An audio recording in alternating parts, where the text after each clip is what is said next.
Okay, I want to. I was taking a cab a couple days ago. I want to share this with you, and then we'll get back to your calls here. And Anything Goes Friday. I was taking a cab a couple of days ago, and this cab driver picks me up, and he's got this actually a very beautiful accent, and it was one that was familiar to me, but I couldn't place. I wasn't sure. It almost sounded like he was from Kenya. But not. Actually, it didn't sound like he was from Kenya. In any case, so I said, "What's your accent?" And he said, "I'm from Ghana." And I was like, "Oh, that's great. I'm on the air in Ghana. Our Pacifica Radio syndicates our program, and Radio Bulisa carries our show to about a third of the country of Ghana."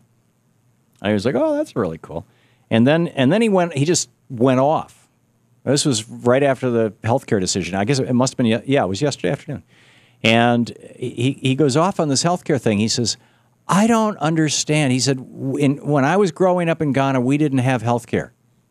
And it was terrible. And then a couple of years ago, they passed this healthcare for everybody in the country, and anybody can go to the doctor now. And he said, it's like night and day. It's a wonderful thing. Why don't you Americans want this?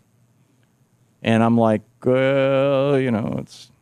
So, anyhow, there is a lot of speculation on the Reich about why John Roberts voted and actually went through some legal contortions to establish this tax concept for Obamacare, to pass Obamacare.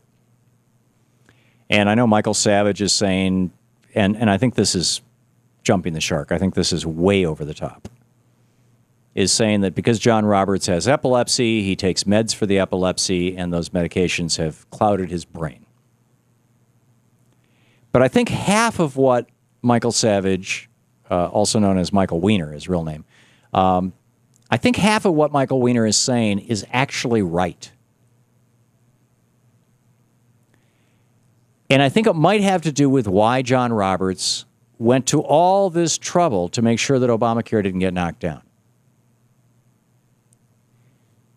Because here's a guy who's in his 50s, who, as I recall, when he was a teenager, started having seizures. He's had epilepsy most of his life. He probably has been turned down for health insurance. And if he hasn't been turned down, he has certainly seen, the face of that. He's got a pre-existing condition, and a big one. One that arguably has rendered him uninsurable. So perhaps more than anyone else on that court, John Roberts is in a position to understand how important it is that we have a national healthcare system that says everybody in, nobody out.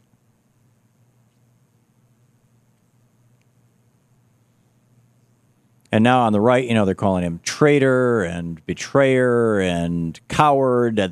Glenn Beck is selling a T-shirt that says, it has got a picture of John Roberts that says coward underneath it. I think that it's possible. We were really struggling with this yesterday. Why did John Roberts do this? Other than that it's the right thing to do. I mean, that's the easy answer. Well, it was the right thing to do.